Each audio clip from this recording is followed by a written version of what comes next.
আমি একটু ওই চর এলাকাটায় যাবো। প্রচুর পরিমাণে কাশ ফুল ফুটেছে, একটু আপনাদের দেখাবো যে এই শরতের মৌসুমে যে আকাশের যে সাদা শুভ্রতা সেটা কিভাবে এই মাটিতে নেমে আসে এই কাশফুলের মাধ্যমে। একটু এই কাশফুলগুলো আপনাদের দেখিয়ে নিয়ে আসি, চলেন।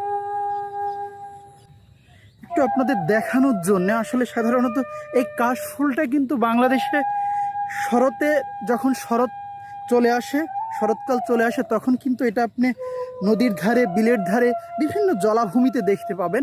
এটার যে শুভ্রতা, এটার যে সৌন্দর্য আসলে কিছুদিন থাকে।